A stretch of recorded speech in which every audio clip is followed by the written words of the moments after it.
Hello aspirants, welcome to Equator Academy Dehradun. और फिर से मैं आप लोग लाया हूँ एक छोटा सा करंट अफेयर्स का एमसीक्यू। ये सिलेक्टेड एमसीक्यू मैंने साथ छाट रखे हैं जो मुझे लगता है कि आपके अपकमिंग एग्जाम में आ सकते हैं। चलिए, पहला क्वेश्चन जैसे कि आप पढ़ रहे हैं, क्या लिखा हुआ है? Where was the fourth edition of India Clean Air Summit held? ठीक है, इंडिया क्लीन एयर समिट का चौथा संस्करण जो है वो कहाँ हुआ था? Fourth edition.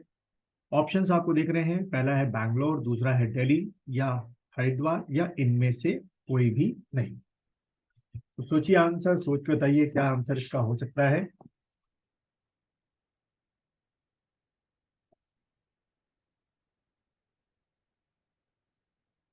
चलिए, आप लोगों में से आंसर, आप लोगों ने सोच लिया होगा इसका आंसर क्या हो सकता है। देखिए, इसका जो बच्चों आंसर है वो है आपका बैंगलोर। ये जो सबमिट है वो बैंगलोर में ऑर्गेनाइज हुआ था। और इस सबमिट के बारे में अगर मैं कुछ बताऊं आप लोग को कि ये सबमिट किसने करवाया था, तो ये दो इंस्टीट्यूशंस हैं जो जिन्होंने मिलकर करवाया था। पहला है आपका centre for air pollution study. ठीक है, मैं शॉर्ट में लिख रहा हूँ, centre for air pollution study. पूछ सकते हैं किसने कराया। और दूसरा जो इंस्टीट्यूशन था, centre for study of science technology and policy. Centre for study of science technology and policy. ठीक है, उन्होंने मिलकर ये किया। अब यहाँ से आता है कि जो जो ये क्लीन एयर है, यहाँ से आता है कि भाई अगर क्लीन एयर है तो यानी कि हमें पॉल्यूटेंट को आइडेंटिफाई करना होगा, कौन कौन से आपके जो पॉल्यूटेंट्स होते हैं उनके बारे में समझना होगा। तो पॉल्यूटेंट्स की अगर मैं बात करूं तो देखो, ये कुछ मैंने रखे हैं आपके। पॉल्यूटेंट जो होते हैं वो दो तरीके के मेन तौर पर पहले डिवाइड करते हैं। एक होता है प्राइमरी पॉल्यूटेंट, एक होता है सेकेंडरी पॉल्यूटेंट, जैसे कि आपको स्क्रीन पे दिख रहा होगा। प्राइमरी पोल्यूटेंट क्या होता है? That directly cause air pollution. ठीक है, सीधे ही वो एयर पोल्यूशन करते हैं। सेकेंडरी पोल्यूटेंट क्या होता है? वो मॉडिफाइड होते हैं, यानी कि pollutant formed by the intermingling and reaction of primary pollutant are known as secondary pollutant. यानी कि पहले प्राइमरी पोल्यूटेंट निकलेंगे, एटमॉस्फेयर में जाएंगे, और फिर क्या होंगे? कन्वर्ट होंगे किसी और चीज में, फिर उसको हम लोग क्या बोलेंगे? सेकेंडरी पोल्यूटेंट बोलेंगे। और क्लासिफिकेशन ऑफ पोल्यूटेंट में देखें तो ये आपको याद रखना है। ये पर्टिकुलेट पोल्यूटेंट है lead, fly ash, metallic oxide और नैनो पार्टिकल्स। और गैसेस पोल्यूटेंट कौन से हैं? तो ये सारे के सारे बड़े इंपॉर्टेंट गैसेस पोल्यूटेंट हैं, वो आपको ध्यान में रखने हैं। अब देखो बच्चों, क्वेश्चन कैसे आता है? क्वेश्चन कुछ इस तरीके से आ सकता है कि बताओ इसमें से कौन सा गैसेस पोल्यूटेंट नहीं है। आपको चार ऑप्शन देंगे, आपको बताना है चार में से कौन सा नहीं है। तो आपको देखिए, ये सारे पोल्यूटेंट जो है वो याद रखने पड़ेंगे। जैसे कि यहाँ पे लिखा हुआ है, carbon monoxide, carbon dioxide, chlorofluoro, CFC, nitrogen oxide और सल्फर ऑक्साइड। चलिए अगला क्वेश्चन देखते हैं। देखो, ये क्वेश्चन मैंने क्यों दिया है, क्योंकि अभी द हिंदू से लेकर आपका इंडियन एक्सप्रेस में जो आपका ये है एस्पर्टेम जो है उसके बारे में बहुत आया था। तो देखो क्वेश्चन क्या लिखा है मैंने। Aspartame is an artificial sweetener. ठीक है, देखा होगा लोग बाजार से मंगाते हैं, भाई चीनी नहीं खाएंगे, आर्टिफिशियल क्या खा लेंगे? स्वीटनर खा लेंगे। ठीक, sold in the market. Recently, the WHO declared that aspartame is potentially carcinogenic to humans. ये कैंसर पैदा करता है। Now consider the following statement with reference to the aspartame. देखो पहला स्टेटमेंट क्या लिखा हुआ है? Aspartame is as sweet as table sugar. यहाँ टेबल शुगर कौन सी है?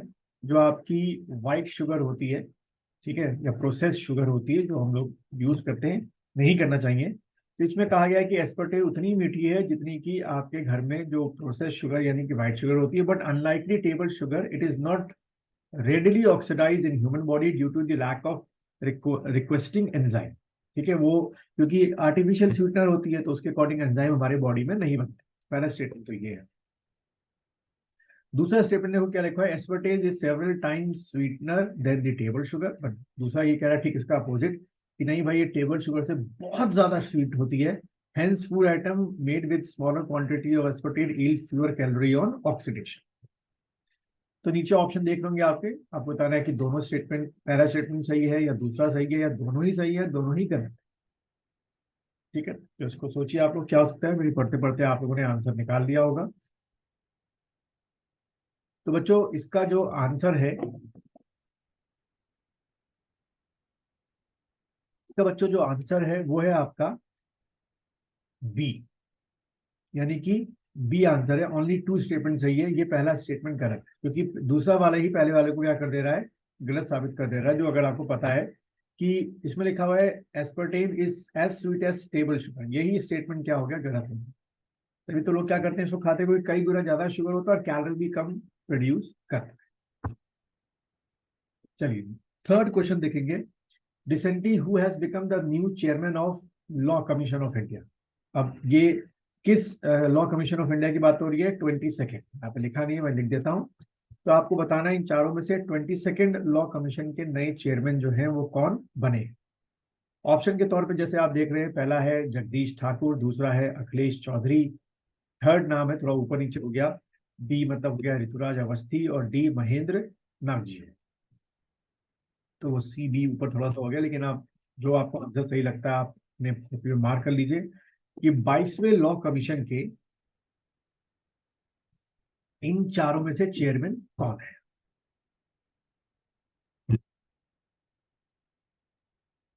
चलिए तो आप लोग डिसाइड कर चुके होंगे भाई इन चारों में से कौन है। तो इन चारों में से जो है आपके ऋतुराज अवस्थी जो है वो 22वें लॉ कमीशन के चेयरमैन। अब थोड़ा सा अगर मैं लॉ कमीशन के बारे में बताऊं तो लॉ कमीशन जो है वो पहली बार 1955 में स्टैब्लिश किया गया था। ठीक है, पहला पॉइंट आपका हो गया। सेकंड थिंग, ये हमेशा जो आपकी सेंट्रल गवर्नमेंट होती है, ठीक है, वो इस लॉ कमीशन को स्टैब्लिश करता है, क्योंकि 22 लॉ कमीशन स्टैब्लिश हो चुके हैं। तो यानी कि ये सब हमेशा किसने किया है? सेंट्रल गवर्नमेंट ने स्टैब्लिश किया है। थर्ड पॉइंट है, ये एक लॉ कमीशन जो है वो एक आपकी क्या है? नॉन स्टैचुरी बॉडी है। अब इसका मीन्स क्या हो गया कि इसका लॉ कमीशन का कहीं भी जो डिस्क्रिप्शन है, जो मेंशन है, वो कॉन्स्टिट्यूशन के किसी भी आर्टिकल में नहीं। ठीक है, तो ये नॉन स्टैचुरी बॉडी आपकी होगी। ठीक है, तो ये कुछ ऐसे फैक्ट्स हैं जो आपके एग्जाम में आ सकते हैं।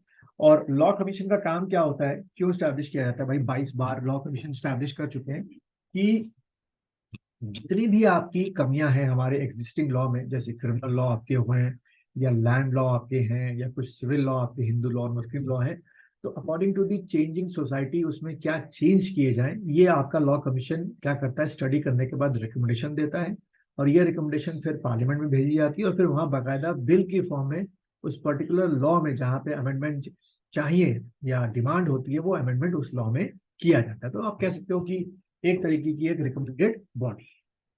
चलिए आगे बढ़ते हैं। फोर्थ क्वेश्चन देखेंगे आप लोग। Which aerospace company launch India first private developed rocket. भाई अब तक जो रॉकेट्स हैं वो सरकारी तौर पे कौन डेवलप करता है? इसरो करता है। यहां में से कोई एक ऐसी कंपनी है जिसने प्राइवेट जो है वो बनाया है, क्या रॉकेट बनाया है। चार ऑप्शन आप सामने देख रहे हैं। पहला है स्काई लैब एरोस्पेस, दूसरा है कॉलिन एरोस्पेस, स्टार थर्ड आपका ऑप्शन है स्टार डोर एरोस्पेस, और फोर्थ आपका ऑप्शन है स्काई रूट एरोस्पेस। तो आपको बताना है इन चारों में से कौन सा आपका आंसर हो सकता है। चलिए तो आप लोगों ने आंसर अपनी नोटबुक में लिख दिया होगा। इसका जो बच्चों आंसर है वो है आपका स्काई रूट। ठीक है, स्काई रूट एरोस्पेस जो है उसने प्राइवेट रॉकेट बनाया है, उसका नाम है विक्रम एस रॉकेट। ठीक है, और बाकायदा इसको स्पेस में लॉन्च किया गया है। कब लॉन्च किया गया है? नवंबर 2022 को। ठीक है, और किस मिशन के अंडर में किया गया है? तो मिशन प्रारंभ, ध्यान रखिएगा, मिशन प्रारंभ, बस करीब RAM होगी, प्रारंभ। ठीक है, मिशन प्रारंभ के तहत ये रॉकेट का भी लॉन्च का प्राइवेटाइजेशन की तरफ हम लोग बढ़े। और जो ये आपका विक्रम एस रॉकेट था, ये अपने साथ 3 पेलोड ले गया था, क्योंकि इसने 3 सैटेलाइट्स कह लो या पेलोड कह लो, वो आपकी अंतरिक्ष में छोड़ी। चलिए पांचवा और लास्ट क्वेश्चन देख लेते हैं हम लोग। Which country operated the world's longest passenger train, यानी कि उसकी जो लंबाई है वो दुनिया में सबसे लॉन्गेस्ट है। लॉन्गेस्ट रूट की बात नहीं, लॉन्गेस्ट रूट में तो रशिया की ट्रेनें हैं जो बहुत लंबा रास्ता तय करती हैं। यहाँ लॉन्गेस्ट ट्रेन की बात हो रही है, लेंथ की। ऑप्शन जैसे आपको दिख रहा है, चाइना है, स्विट्जरलैंड है, जापान है, या ऑस्ट्रेलिया है। चलिए आंसर आप लोगों ने डिसाइड कर लिया होगा। इसका बच्चों जो आंसर है वो है आपका स्विट्जरलैंड। ठीक है, स्विट्जरलैंड की जो ये ट्रेन है, ये उनके 2 स्टेशन है, उनके बीच में चलती है। ठीक है, बिटवीन एल्ब्यूला, ALBULA, एल्ब्यूला टू बर्नीना, उस रूट में ये ट्रेन चलती है, एल्बुरा टू बर्नीना। दूसरा पॉइंट, इसकी टोटल लेंथ ट्रेन की क्या है, 1.5 किलोमीटर लॉन्ग। आप समझ सकते हो कितनी लंबी ट्रेन है, 1500 मीटर। और इसमें कितने कोचेज हैं, तो इसमें टोटल नंबर ऑफ कोचेज जो हैं वो 100 कोचेज हैं। जब इतने लंबे कोचेज होंगे तो इतनी लंबी ट्रेन आपकी होगी ही होगी। तो अगर आपको अब तक आप ये क्वेश्चन नंबर 5 तक इस वीडियो को देख रहे हैं, तो उम्मीद है कि आपको ये वीडियो पसंद आया है। और अगर आपको वीडियो पसंद आया है तो आप तभी लाइक करें जब आप क्वेश्चन नंबर 5 तक पहुंचे और आपने पूरा वीडियो देखा है। तो लाइक करें, अपने दोस्तों के साथ शेयर करें, और अगर नए इस चैनल पे हैं तो इस चैनल को क्या करें, सब्सक्राइब करें। और इसमें डिस्क्रिप्शन में मैंने टेलीग्राम चैनल दे रखा है अपना, अगर आप चाहें तो उसमें ज्वाइन कर सकते हैं। उसमें कभी कभार मैं कुछ चीज़ें अपडेट करता रहता हूँ।